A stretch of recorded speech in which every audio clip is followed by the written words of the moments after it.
Monique Sheffield to the Solid Waste Management Authority. Would you like a motion? Yes. Okay. I move that we approve Commissioners Jerica Richardson and Monique Sheffield to the Solid Waste Management Authority. Second. And call the vote. All those in favor? It passes 3-0. Thank you.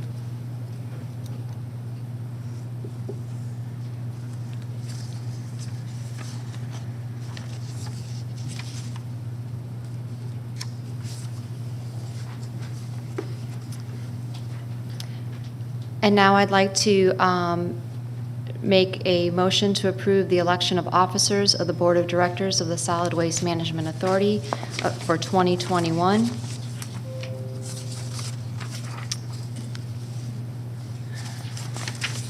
All right. Okay, I move. Okay. I was going to okay. I'm Thank trying you. to find where.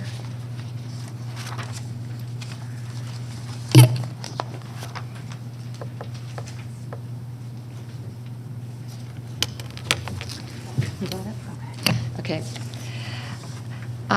So I make a motion for the Solid Waste Management Authority to elect the following officers for 2021. Lisa Cupid as chairwoman. Commissioner Jerica Richardson as vice chair.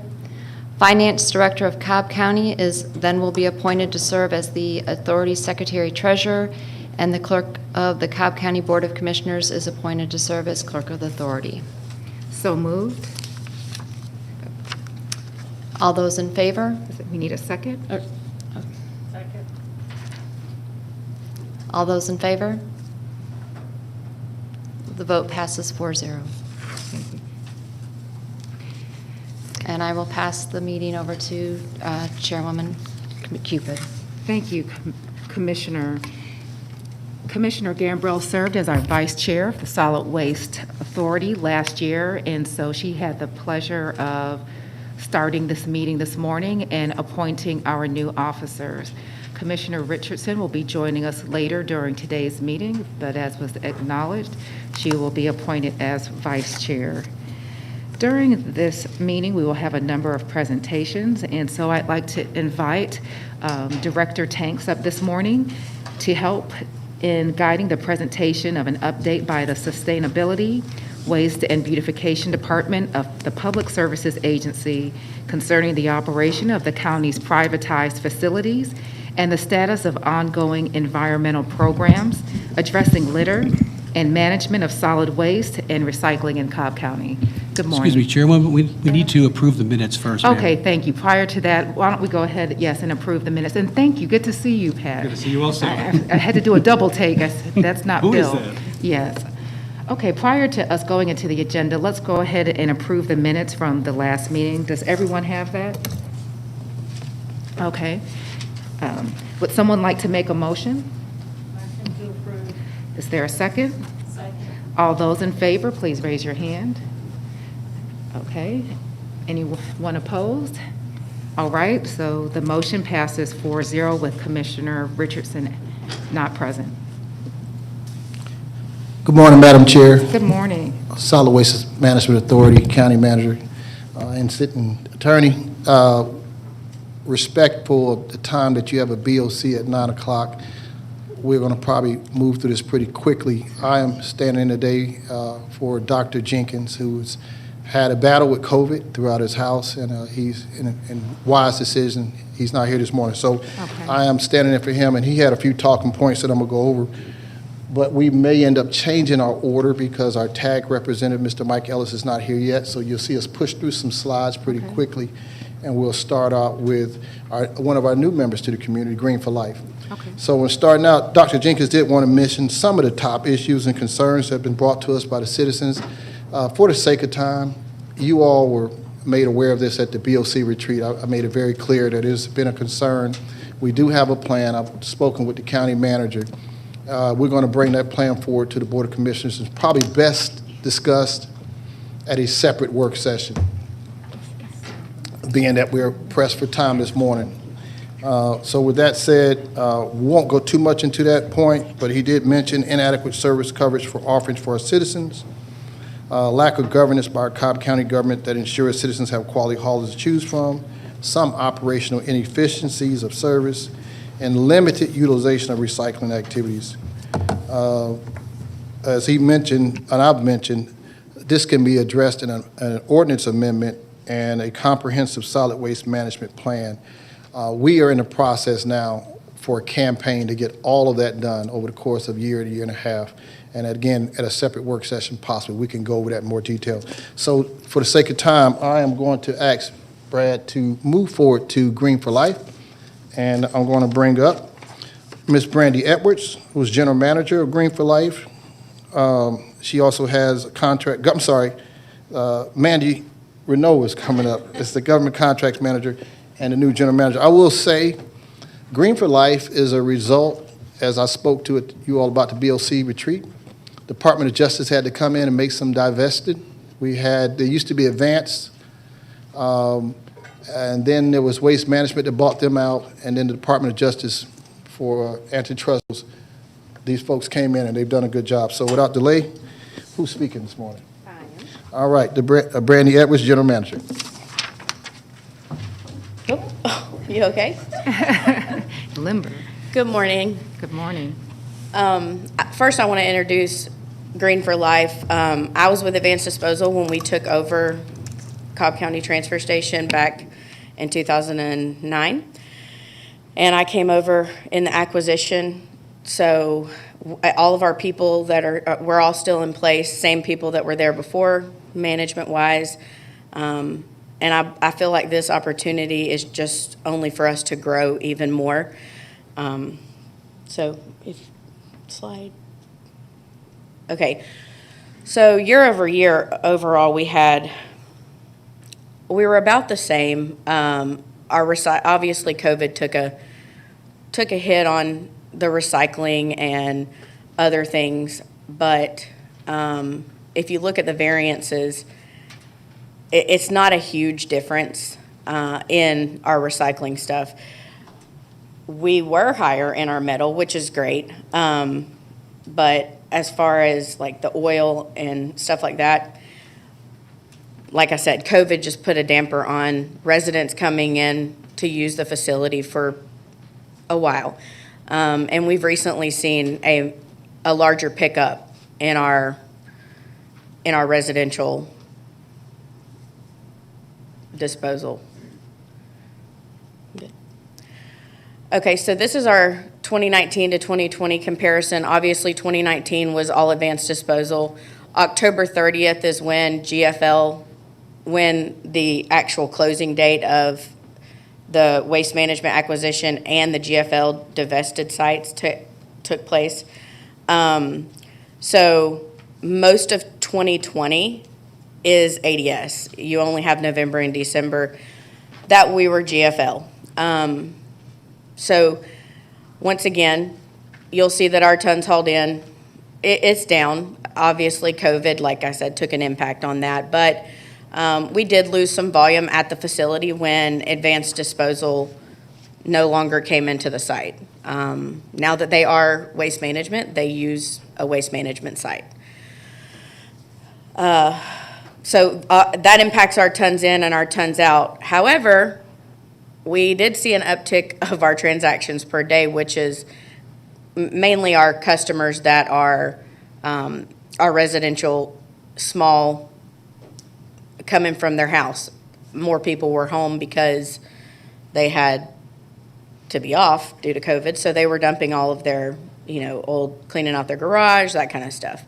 But overall, the impact, it did hit us hard in 2020. However, I can only see us going up in 2021 as we are already on track to move forward. You guys have any questions and comments? Just some clarification. Yes, ma'am. So Advanced Disposal still operates? No, ma'am. So, Okay. April 15th of 2019, Advanced Disposal and Waste Management announced an acquisition. would take place and Waste Management would purchase Advanced Disposal. Okay. Because they are both large companies, the Department of Justice would not allow them to buy everything. So Waste Management then had to turn around and sell off some sites Okay. to another company. Well, and that's for the whole, that was for, Advanced Disposal was very large in the southeast region. So GFL came in and we purchased every divested site. Okay. So that's where we are today. Okay, great. Well, thank you. It doesn't look as if all of your numbers dropped. Yes, So- and we only expect to, like I said, move forward and try to, I'm going to let Mandy say something because she is our government contracts manager. She can kind of, I think what we're trying to do is just build GFL more in the Cobb County area. Very good. Hi, good morning. Good morning. So as Brandy said, my name is Mandy Renova. I'm the Government Contracts Manager for Georgia, Alabama, and Tennessee. I've been with GFL for 13 years. So we're a partner here in Cobb County on the residential and commercial side, in addition to the sites that we've gained from Advanced Disposal. So I wanted to introduce myself to you all this morning, let you know it's a pleasure working with Cobb County. We're excited for the plans that are coming on board with the residential solid waste, looking to make some great partnerships with Cobb County, continue our growth, work with small haulers, try to make sure that we can support them with the plans that are to come, and also to gain some additional tonnage to come into the transfer station. Great. Thank you. Any Appreciate you questions I being can here. answer for you guys? I have a question for our legal. Was our contract with Advance transferable? Do we have a transfer clause that without having to go out to bid or? We were just talking about that, Commissioner. We're going to have to go and check that, review the contract, and if we didn't do it, we'll have to sign the contract, they will, to the new company. So we'll need to review that. I don't recall having done that last year, no. And I will add, this was DOJ directed. Yes. it was- Pardon? This was directed by the Department of Justice. This came from federal that made this occur. and Yeah, this- the divestiture, but. Right. But The contracts need to be updated. I'm just saying, if we didn't have No, that's a legitimate question. come before us to award the contract to GFL, or, They inherited Waste Management's contract that we already written, is that correct? Yeah, they inherited a contract that we already signed, it's just a change of owners, but we will look, I'll go reinvest some time and find out exactly how it just happened. look It into was that. reviewed thoroughly by legal, so I can assure that they probably wouldn't have done something if it was in there that said it was not transferable. So we had to send them the contract multiple times for review, so. We'll take a look at that, Commissioner, Okay. and see what the terms of the contract provide. Thank you, guys. Thank you. Hi, thank you. Okay, Tag is still not here, so we're going to bring up West Rock. Are you able to follow in with that? All right, this is Nate Nelson, he's district operator, director of operations. Watch this step right here. Yes, sir. Morning, everyone. Good Nate morning. Nelson, Director of Operations for West Rock's South Region of Recycling. This extends from Chattanooga, Tennessee, all the way down to Fort Lauderdale, Florida. Also, currently the General Manager of our Cobb County facility. Next slide. A little bit about West Rock, a multi-billion-dollar company, Fortune 150, most admired company list for several years running, heavy presence in Georgia. Next slide. Our motto is connecting people to products. Many of the things that deliver goods, services, food to your door or to a favorite restaurant near you, produced in a sustainable packaging form by West Rock. Those are just some of our various product offerings. Next slide. from a recycling standpoint. We do have 19 recycling facilities, 9 of which fall under my purview. Multi-million ton control of different recyclables, primarily on the fiber side. We are a fiber-based packaging company, so that is what we're interested in. Next slide. When it comes to variants, COVID always has an impact, but we did see really nice pickups on the residential side. Great job by Cobb County residents utilizing the community drop-off. Anecdotally, we usually clear out the glass bins 2 to 3 times a day, and we are showing about 8 times a day for dumping those glass bins. So nice pickup there, nice business growth. Anticipate that to continue because we have, through capital investment, increased our ability to process different tonnage, which the better we do, the better Cobb County does from a tonnage and a revenue perspective. Excuse me, one Yes, moment. ma'am. This drop-off activity, this is actually at the large facility? Or Yes, is it- ma'am, at the top of the hill. And has it always been free to citizens? Yes, ma'am. That's good to know.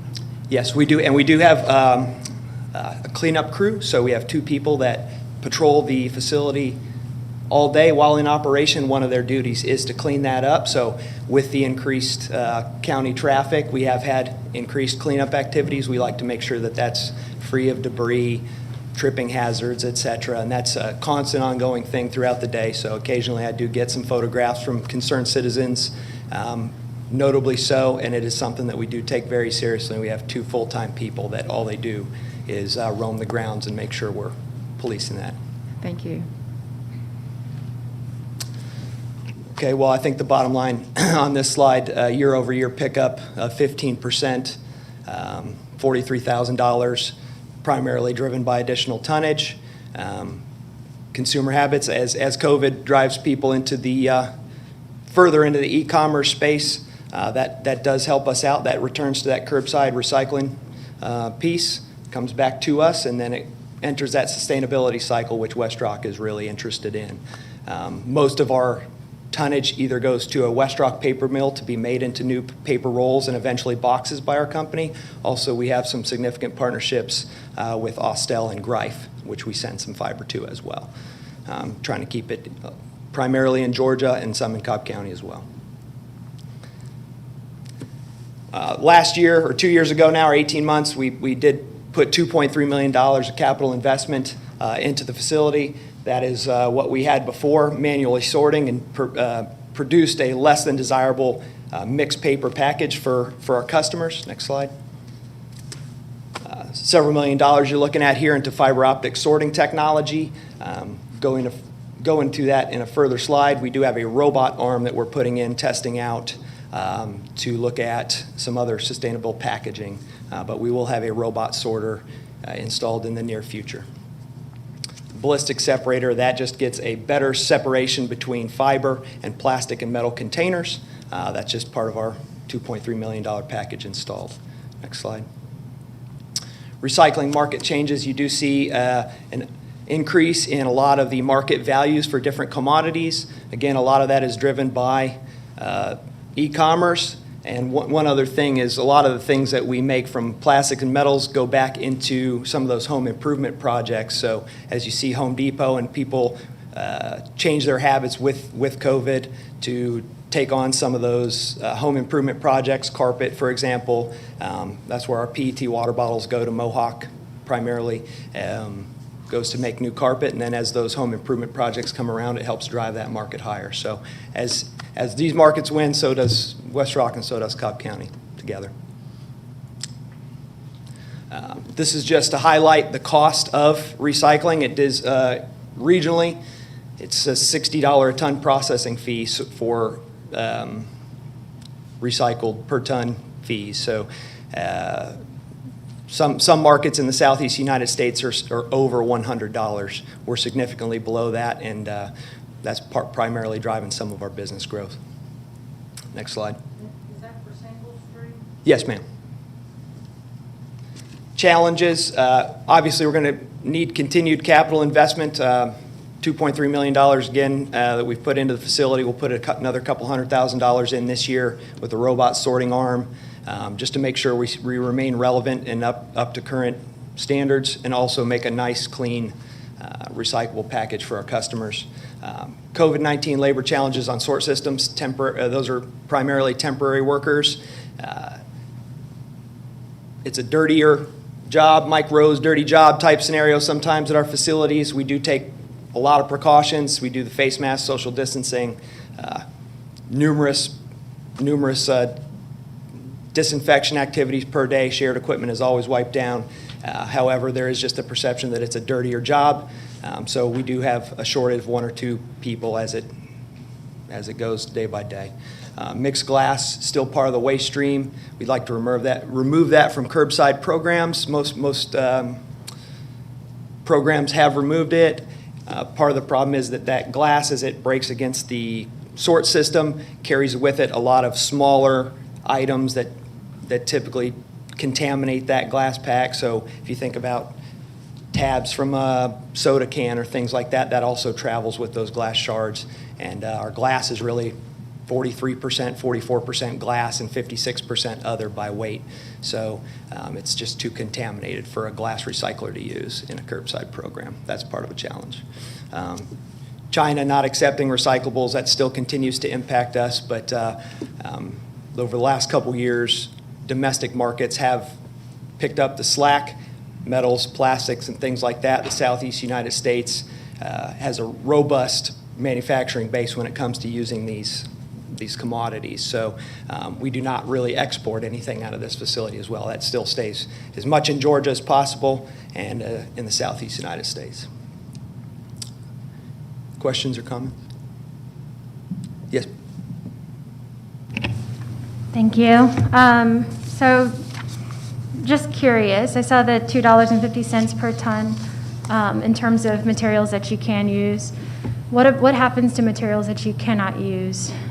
That goes to the landfill, ma'am. Okay. Is there any kind of penalty assigned to that, or if it exceeds a certain amount? There's no penalty. That's factored into the business costs. It's a penalty for me financially, of course. Understood. Thank you. Any other questions? Yes, ma'am. Yes, ma'am. So the more business growth we see, the more revenue the county will see. And so we don't see that slowing down. We do have capacity in the plant to bring that in, and I think we have the right team to continue that growth. Thank you. Correct. Commissioner. Oh, sorry. Go ahead. You go ahead and finish, and then we'll have Commissioner Graham. Thank you. Okay, thank you. Really quickly, and yes, just to confirm, the 250 is what we receive. I just know that if we increase the overall tonnage, that there is an increase in the likelihood that you'll have mixed delivery of items. And I just want to, I don't know if that's a trend that exists elsewhere, but curious as well. Yes, from a residential stream perspective, about 30% of that is glass or solid waste residue. However, a lot of the growth will actually happen on the commercial side as well. So it's not a pure $2.50 a ton pass through to the county, but there will be definite benefit there. Thank you. Commissioner? Thank you. And this isn't necessarily a question for you, but it might be for Mr. Tanks.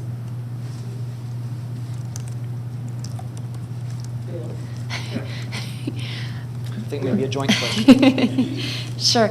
This just listening to West Rock's presentation after Green for Life's presentation, they said that their collections were down like 19,000 plus tons.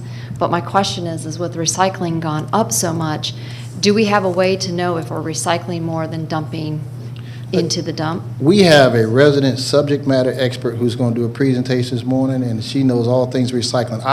I couldn't answer that question just off the top of my head if that has an impact. There's been a change that recycling has increased, but I'm sure Kimberly knows that very well, and she's our last presenter.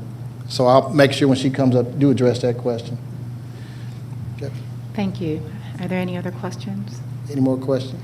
I just have one. Yes. Is it possible for us to get an electronic copy of both presentations from West Rock and GFL? Yes, ma'am. Okay, great. Thank you for your time this morning. All right, we're rocking with time. Mike Ellis is still not here. I've had some very interesting reactions or interactions with TAG, so I'm going to try at least go through his slides and then move on. And I noticed that you were a little surprised that they can bring glass recycling. Kimberly is speaking on also, most of the complaints we get, our citizens want convenience. They don't want to come to county services to bring their stuff. They want it, and through our ordinance, each hauler should offer recycling, and we're not able to necessarily enforce that because not all of them are doing it. But the district bins, Exactly. that's where, but there's a demand for recycling, and Kimberly addressed that. TAG, as you know, we started a new contract with them. We negotiated an increase of the portion of gross revenues to 10% because they want to start bringing in dirt, whereas in the past they only brought in trees and vegetated waste. But now we are in position, they have some of the reconfigured the site to take in dirt. As you can see, their income has been up. You see a spike there, probably right around time the Zeta came. Next slide. Their customers are also up. That's probably proportional to population and use. Next slide. They've had, in 2020, 1 million, you can see that one. 7.5 was paid to Cobb, you see that one. With the dirt, we're going to get a 10% on their dirt revenues. I think the next slide will probably show the first check. You all may be familiar with TAG through Mrs. Furr. This is the place that she's talked about the most. This is some photos of the TAG site. Myself and the county manager, we have had site visits to go and just make sure that they're in compliance. At one point, when Zeta came in, they helped the county out a lot because trees that were down, DOT got involved to clear roads, and they allowed us to bring a lot of those extra trees from the hurricane in. They've been a very good partner. As you know, they mulch this stuff up for the public. And we did go over there one time and saw that they had a lot stacked more than they should have had. When we went back, they had cleared it up. So they played good in the sandbox. Next slide. The markets they serve, you can see those. I won't just read them out for the sake of reading it. And the Old Castle is one of their clients, and they have that contract with Home Depot to sell 100% of their bag mulch. Next slide. This is the first check. Mike told me about it. He was proud of it. I think it's $3,152, but this is the first check we're getting from dirt. We expect this one to really grow. This is going to be a good revenue source for the county.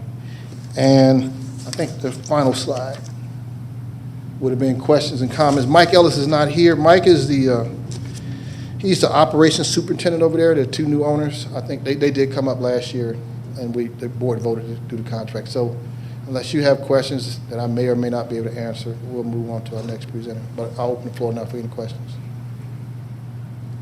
Any Okay. questions? Thank you, Bill. You did well in covering for. Oh, yes, yeah. We'll find out what happened to Mike and follow up with him. All right, superstar, Kim, you're up.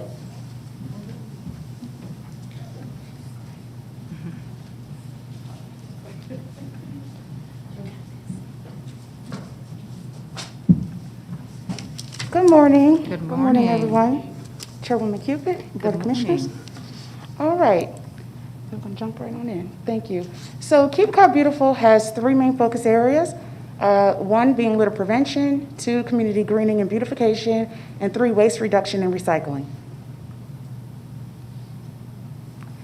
These are our programs at a glance.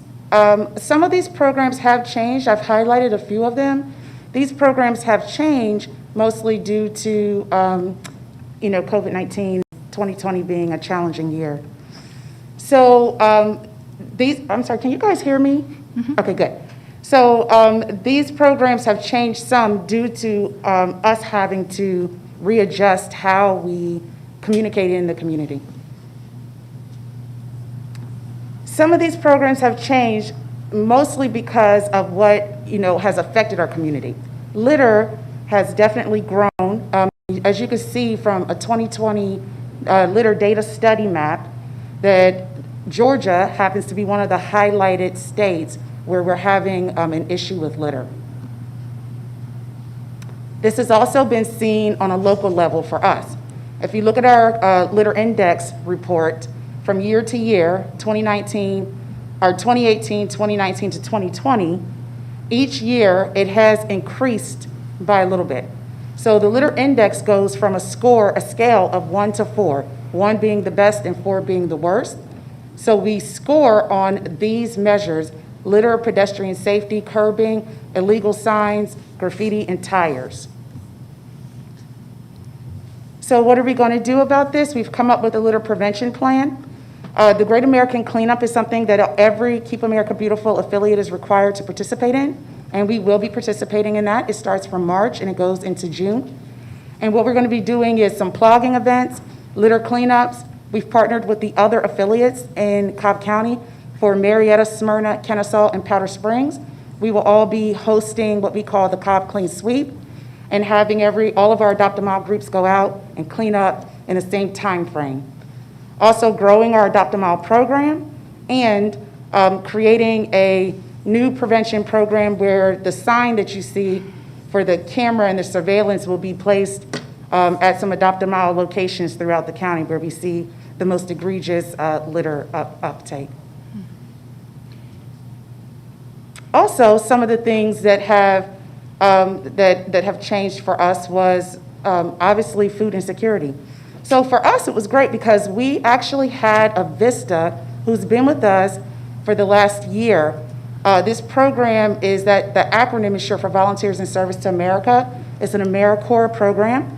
So the young lady in the middle in the jeans, her name is Sarah. She's been with us this past year. Sarah identifies areas of food insecurity within the county, and she goes out and she helps to plant gardens. She trains and teaches the community members how to take care of that garden, and then they have access to fresh fruits and vegetables for free within walking distance of where they live. So obviously this program was really beneficial for this past year, especially with the issues with 2020 and with the pandemic. We've also done some gardening education programs at these gardens. That was one that Sarah completed a couple of months ago. And then we also do a composting demonstration workshops. So some more of the things that have changed is having to go virtual. So we have some virtual and hybrid sessions. We've done things, educated people on recycling, gardening, litter prevention, a bunch of different, initiatives.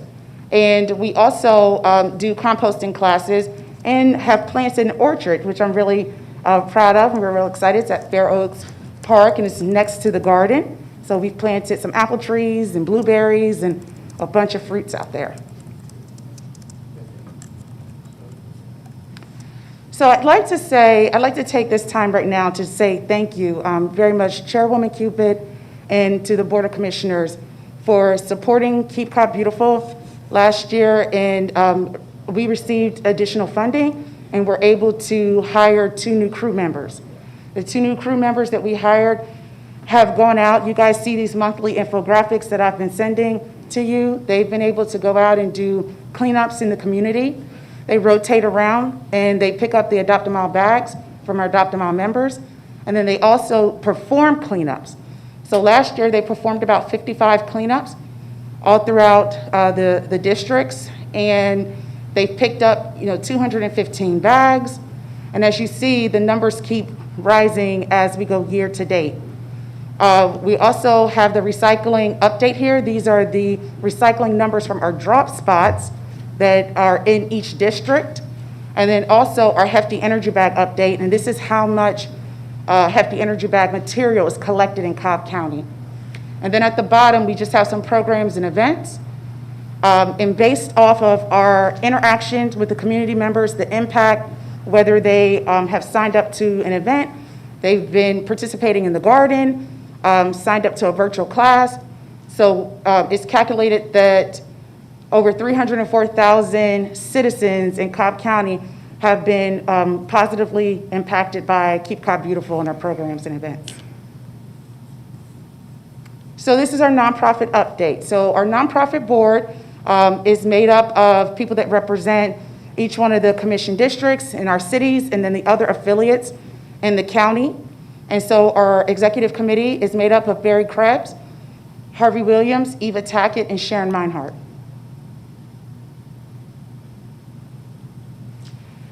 Our Bring One for the Chipper event for this past year, the tree count is down. Usually we're around about 19,000 trees collected. This past year we collected 11,545 trees. Our medication disposal days, we had one of those. It was canceled back in the spring, but we did do the one in the fall. And we took in about 1,250 pounds of old medications. Our community recycling event, the one in the spring was canceled, but we did have the one in the fall. It was, we narrowed the amount of material that we took. So we did paper shredding and hefty energy bag material was collected. And our household hazardous waste event was, it moved from, I believe it was originally scheduled for June, and we did that in November. And we had less cars in attendance, but ironically, we collected more material. So the previous year, we had probably about 1,500 vehicles in attendance and had collected about 73,000 pounds, but this past year, we collected 105,000. Our Cobb Trees program and Arbor Day, we planted in our last season about 125 trees. Most of those trees were planted before everything was kind of shut down. So, because the tree planting season starts usually at the end of October, so we had planted most of the trees already. Our Dig in the Dirt program, we had 8 schools that we gave a grant to put in gardens at the schools. Most of these schools the gardens are usually planted in the springtime. So most of the schools were not able to plant their gardens last year, but we're working with them now to help them get those gardens in place. Our Adopt a Mile program, as you can see in 2020, we had 1,070 volunteers. We collected almost 500,000 pounds of litter. This is for our Adopt a Mile group members. We have 182 miles of highways and streets that have been cleaned and adopted. And then if you can see, the numbers didn't change much with the groups.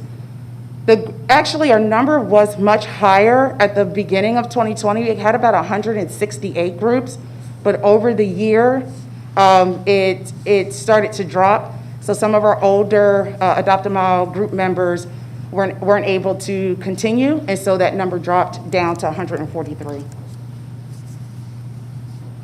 Our Hefty Energy Bag program, this is our program where we're able to take hard-to-recycle materials. Here in Cobb County, we're able to collect them curbside, things like plastic shopping bags, straws, lids, polystyrene cups, and they actually go to West Rock. So they are partner with us with those. They hold them. We're able to, they bale them, and then we're able to ship them out to an end-user market that uses them for diesel fuel, oil and wax, plastic, lumber, and block aggregate. The program is growing. So currently you can purchase the bags inside of Kroger, but you will be able to soon purchase the bags online and inside of Target stores in Cobb County. And also, we are starting at the beginning of the summer a drop-off option for people who live in apartments or condos where they don't live in single-family residential homes, and they will be able to they'll be able to drop off their material. These are our recycling drop-off locations. At these locations, we take regular recyclable items, things like mixed paper, plastics 1 through 7. There's one in each district, and then West Rock Recycling Center, as Nate mentioned earlier, they have a drop-off there as well. The difference is that at West Rock Recycling Center, they can take glass, and at our regular 4 drop-off locations, we don't take glass at those locations. These are some of our upcoming events. So even today, we're having container gardening class. We have a vegetable gardening class coming up. Our electronics recycling event, normally for, I knew you were going to be happy about that one. So Our normal community recycling event has a lot of different components to it, but in order to cut down on the traffic, because we could have anywhere close to like 2,400 cars come through our event, that could be challenging at times, especially if we're not at Jim Miller Park. So we've split them up. So we'll do electronics and then hefty energy bag. Paper shredding is on May 1st and hefty energy bag, and then May 22nd is textile collection and hefty energy bag, all getting us ready for the June 5th grand opening of being able to drop off your hefty energy bags at the Smyrna Recycling Center. This is our 2020 cost benefit analysis. This is created, all Keep America Beautiful affiliates have to do this as a part of our reporting. We've had lower amounts of our total events and projects. However, our cost benefit ratios did increase slightly. So now we are, for every $1 that is given to our program, we're able to turn that back around a value of $28.27. However, but I'd like you guys to think about an alternative analysis here. So recycling and sustainability measures cost money. Sometimes it makes money, right? Recycling and sustainability usually costs more than it makes. But really the question that we all want to ask ourselves is, does recycling and sustainability measures cost more or less than the alternative? And what's the alternative? To do nothing. And if we do nothing, then we're not really giving our residents and the citizens what they deserve and really what they expect. So, a proposed comprehensive sustainability plan. If you can see these two maps, the one at the top, they're GIS maps. The one at the top shows a map that if you have the darker shade of brown, these are higher concentrated areas where there's less environmental or recycling or sustainability practices happening. As you can see, there's a darker brown color that's concentrated in the southeastern region. But as the arrow shows, interestingly enough, around the metro Atlanta area, which is us, that map starts to lighten up. So if we zoom in, you can see on a bigger scale here that the recycling habits in darker green have the highest potential to be actively involved. So we have a lot of dark green, green, and white. So white is the average potential, and then the greener that shade goes, the higher potential you have to have people who are actively involved in environmental and recycling measures. So this is really good news for us, because if we look at this map, we have no really dark shaded colors in our county. So that's really great news, because that means that, one, the residents are expecting, environmental and sustainability measures, and two, we're at the point where this is a good idea to talk about and really make something happen for the residents in the county. Innovating into the future. So what does that mean? We have all these people that live in the county, they want to see more recycling measures. Well, some of these things, mini charm centers located around, rather than having one-off events, maybe having, stable locations where people can drop off material that will otherwise be hazardous to our environment. Adopt a green spot program, targeted recycling programming, county facility recycling programming, having a uniformed recycling for all county buildings. Glass recycling drop spots, the dumpsters. Thank you, Commissioner Gambrill, for bringing that to our attention a year or so ago about the dumpsters. Implement waste conversion initiatives, big belly containers for high pedestrian areas, and increase beautification and environmental efforts. Thank you guys so much. Any questions? Thank you. As always, great presentation. I believe Commissioner Burrell has a question. We are so proud of you. She's our most award-winning Keep Cobb Beautiful director. We appreciate you.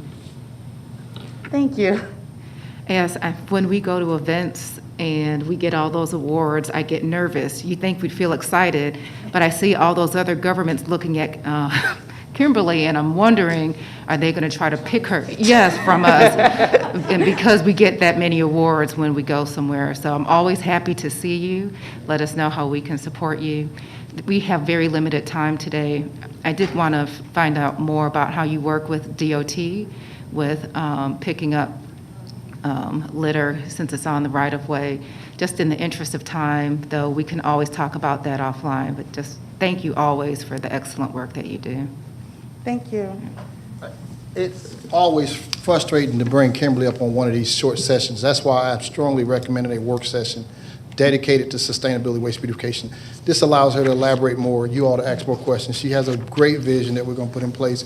For the sake of time, though, we want to give you your time back. I do have an answer to your question. I had a hunch. When Advance was brought up by Waste Management, Advance used to bring all their hauling to the Cobb County location. Waste Management has a location up in Woodstock and started sending stuff there. Green for Life has committed. They bring their stuff now to Cobb, so that number should go up. I'm not sure if it's tied to an increase in recycling and a decrease in regular trash, but Green for Life is committed to bringing those numbers back up. And Mike Ellis is here, but we don't have time. If you all have any burning questions for him, I'll bring them up. Otherwise, I'll turn it back up to you, Chair, to adjourn. Oh, thank you. I appreciate you coming. I know how things can be, but the fact that you still showed up. I was here at 7:30, and then I looked at my email and it said 8 o'clock, but the lady out front said, no, it's 9 o'clock. Somebody told me about the dear, 'cause BOC there's so time. many meetings. So why don't we just have you at least come up here, and so the commissioners can see you? Yes, ma'am. Yes, at the very least. So, really, the only thing. Wait, that I- unfortunately, we can't hear you unless you're on the mic. I'm sorry. Yeah, it's okay. And I don't know about the mask because I've been inoculated twice, so. Okay, no problem. But the only thing I really wanted to show with those graphs that Mr. Tanks already showed is starting January 2020, when COVID hit, people were staying at home, and our numbers started increasing. And then, Storm Zeta came along.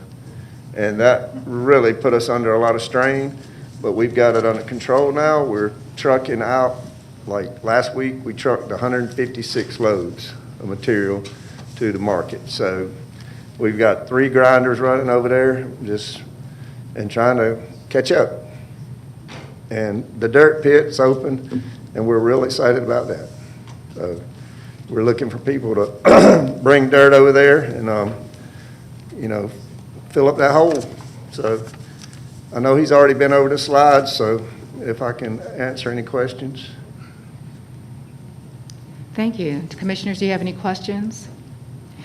Well, thank you for the work that you do for us, and thank you again for being here this morning to help provide us additional update. Yes, We ma'am. appreciate it. Thank you. Thank you, Ms. Cooper. You're welcome. Madam Chair, that concludes our presentation. Thank you. Appreciate all of you being here in your presentations today. I'd like to call this meeting adjourned. Thank you.